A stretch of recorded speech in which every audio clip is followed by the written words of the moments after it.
नमस्कार दोस्तों, स्वागत है आपका हिंदी नॉलेज शो में। तो दोस्तों 1960 से लेकर 1970 का जो दशक रहा है वो अमेरिका की एविएशन हिस्ट्री के लिए सबसे खराब दौर था।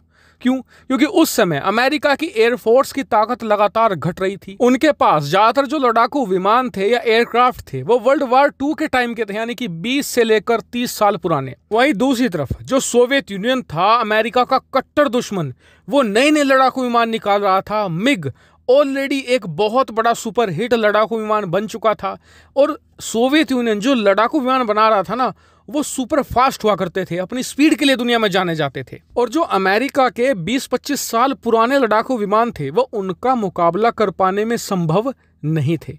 ऐसे में अमेरिका को जल्द से जल्द कुछ करना था। अमेरिका ने किया।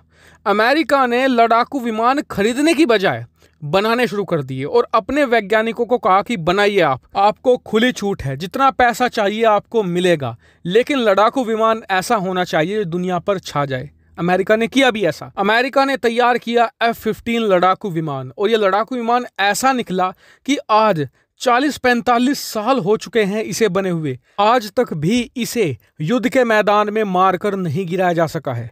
आपको बता दूं कि अमेरिका ने 40 सालों में पिछले जितनी भी मेजर लड़ाई लड़ी है उसमें ये अमेरिका का मेन फाइटर जेट था, सबसे आगे रहता था, उसके बावजूद भी ये अजय है। इसके बाद अमेरिका ने इसे अपने जो एलाइज कंट्री थे उन्हें बेचा, वहां से जो पैसा आया वैज्ञानिकों को दिया। वैज्ञानिकों ने क्या किया? F-16 का निर्माण किया, जो F-15 का छोटा भाई था। अब जो F-16 था वो दुनिया में आज की तारीख में बेस्ट सेलर लड़ाकू विमान है, सबसे ज्यादा बेचा जाने वाला। अब वहां से जो पैसा आया उसने लगाया 5वीं पीढ़ी के लड़ाकू विमान बनाने में, F-22 रैप्टर।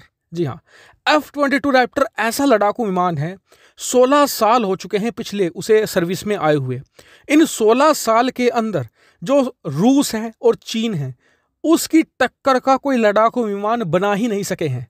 वो ऐसी गजब चीज बना दी अमेरिका के वैज्ञानिकों ने। हालांकि अमेरिका ने इसे बेचने पर प्रतिबंध लगा दिया था क्योंकि अमेरिका ने चाहता था कि इतनी खतरनाक टेक्नोलॉजी किसी और के हाथ में आए। ऐसे में उन्होंने क्या किया कि इसी का एक छोटा भाई बनाया F-35, वो भी स्टेल्थ था, लेकिन बस वो सिंगल इंजन लड़ाकू विमान है।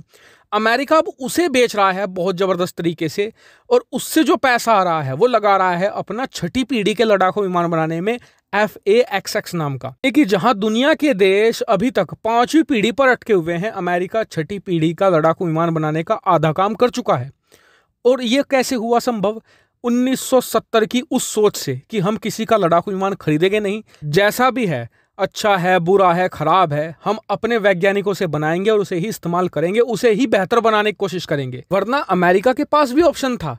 दरअसल उसी समय फ्रांस ने लॉन्च किया था मिराज 2000 लड़ाकू विमान। उस समय की काफी बड़ी हिट था, भारतीय वायुसेना में आज भी शामिल है और उसी से भारत ने स्ट्राइक करी थी, सर्जिकल स्ट्राइक पाकिस्तान के ऊपर।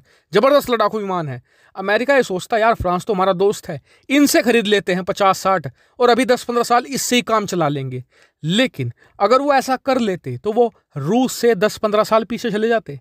यही मौका आज आया है 1970-80 वाला भारत के पास में। दरअसल हाल ही में मैंने आपको खबर दी थी 2 दिन पहले कि रूस ने नया लड़ाकू विमान लॉन्च किया है जिसका नाम है चेकमेट, वैसे उसका कोड नेम है Su-75। अब जैसे ही ये लॉन्च हुआ भारत में हल्ला मचना शुरू हो गया। भारत के कुछ एक्सपर्ट जो यूट्यूब पर बैठते हैं उनका ये कहना है कि भारत को ये खरीद लेना चाहिए क्योंकि ये स्टेल्थ है, तो हम पाकिस्तान के खिलाफ सर्जिकल स्ट्राइक कर पाएंगे, पाकिस्तानियों को पता भी नहीं चलेगा। ये बात सही भी है। इसके अलावा चीन के खिलाफ भी हमारी ताकत काफी बढ़ जाएगी। और एक चीज और इसके साथ प्लस पॉइंट है इसकी कीमत। इसकी जो कीमत रूसी मीडिया बता रही है 30 से 40 मिलियन है, लेकिन खैर इतनी कम तो नहीं होगी, कम से कम 50 से लेकर 70 मिलियन तक होगी, लेकिन फिर भी स्टेल्थ लड़ाकू विमानों के लिए काफी कम है। तो ऐसे में कम कीमत में हमें एक अच्छा स्टेल्थ लड़ाकू विमान मिल रहा है, बात सही है। लेकिन एक बात ध्यान रखिए, जिस दिन भारत ने Su-75 खरीद लिया ना, उसी दिन भारत का तेजस प्रोग्राम, भारत का M का प्रोग्राम और भारत का ओरा प्रोग्राम भी सब के सब डेड हो जाएंगे, खत्म उसी दिन। और ऐसा हो चुका है भारतीय इतिहास में। सन 2000 के आसपास जब भारत बहुत तेजी से तेजस लड़ाकू विमान बना रहा था, भारत ने उसी वक्त रूस से Su-30 खरीद लिया था। और उसका नतीजा क्या हुआ? भारत का ध्यान पूरी तरीके से हट गया तेजस से और तेजस सन 2017-18 में बनकर तैयार हुआ, यानी करीबन 30 से लेकर 40 साल बाद। तो इतना बुरा इफेक्ट होता है लड़ाकू विमान खरीदने का। और जो लोग ये कह रहे हैं कि इसकी कीमत कम है, एमका में ज्यादा पैसे लगेंगे, तो ठीक है, मैं मान लेता हूं कि इसकी कीमत 30 मिलियन, चलिए 30 रुपए होगी, ठीक है, रूस हमें 30 रुपए में ये देगा। और जो भारत का तेजस MK2 होने वाला है और जो एमका है, उसकी कीमत मैं मान लेता हूं $100 मिलियन। हालांकि इससे तो बहुत कम होगी, लेकिन हम मानते हैं ज्यादा से ज्यादा $100 मिलियन, यानी कि सीधा आप कह सकते हैं 750 करोड़। लेकिन मुझे ये बताइए कि जो इन पर रिसर्च कर रहे हैं वो वैज्ञानिक भारत के, जो इसे बनाएंगे एमका को और तेजस को, वो कंपनियां भारत की, सरकारी कंपनियां, उसमें काम करने वाले लोग भारत के। तो जो जितना भी 750 करोड़ है वो रहेगा तो भारत में ही। और जो प्रॉफिट ये भारत की सरकारी कंपनियां बनाएंगी, इसी प्रॉफिट को ये एमका से भी बेहतर लड़ाकू विमान बनाने में ही तो लगाएंगी। जिस तरीके से अमेरिका ने F-15 और F-16 का पैसा, जो प्रॉफिट का था उन दोनों लड़ाकू विमानों का, उसको लेकर बनाया F-22 रैप्टर और F-35, और फिर F-35 का पैसा अब लगा रहे हैं वो छठी पीढ़ी के लड़ाकू विमान में। तो ये फायदा होता है। जबकि अगर हमने किसी से खरीद लिया, चलो 30 रुपए में ही खरीद लिया, लेकिन वो 30 रुपए जा तो रहे हैं देश के बाहर। और इसके अलावा हम रूस पर डिपेंडेंट हो जाएंगे। भाई छोटे से छोटा पार्ट भी खराब हो गया तो उसके लिए आपको जाना पड़ेगा रूस के पास, मेंटेनेंस के लिए रूस के पास जाना पड़ेगा। रूस उसके लिए आपसे एक्स्ट्रा पैसे चार्ज करेगा। और एक लड़ाकू विमान 30 साल तक आराम से चलता है। 30 साल तक आप रूस के ऊपर डिपेंडेंट हो जाएंगे। अगर आपने हाल ही में रूस की बयानबाजी सुनी है पाकिस्तान चीन को लेकर, तो आपको पता चल जाएगा कि कल को चीन के साथ हमारा युद्ध होता है तो बहुत मुश्किल है कि रूस उसमें हमें हथियार भी प्रोवाइड कराए, या फिर जो हमारे हथियार रूसी हैं उनके लिए स्पेयर पार्ट भी दे। तो ऐसे में ये भी एक बहुत बड़ी मुश्किल हो जाएगी। ज़्यादातर लोग जो रूस के फेवर में ये बात कह रहे हैं कि हमारा जो एमका है और जो तेजस मार्क 2 है, ये होगा 2028 तक तैयार। चले मैं कहता हूं कि 2028 नहीं, आप 2029 तक, 30 तक ले लो, ठीक है।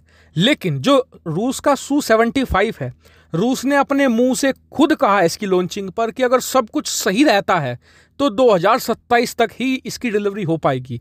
लेकिन जो रूस का ट्रैक रिकॉर्ड है हथियारों की डिलीवरी को लेकर, वो खुद बताता है कि 2 से लेकर 3 साल की डिलीवरी तो रूसी हथियारों की नॉर्मल चीज़ है।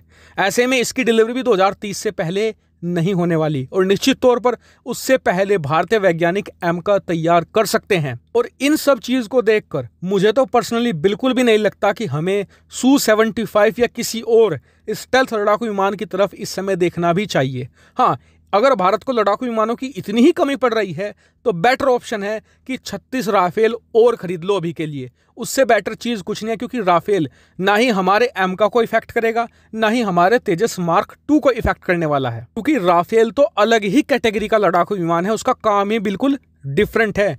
ऐसे में भारत को बिल्कुल अपने एमका के साथ ही और तेजस मार्क 2 के साथ ही रहना चाहिए। हालांकि आपका इस पर क्या मानना है कमेंट करके जरूर बताइएगा। साथ ही इस वीडियो को शेयर करना है सभी को। और हाँ, चैनल को अभी तक भी जिन लोगों ने सब्सक्राइब नहीं किया है तो प्लीज चैनल को जरूर सब्सक्राइब कीजिएगा।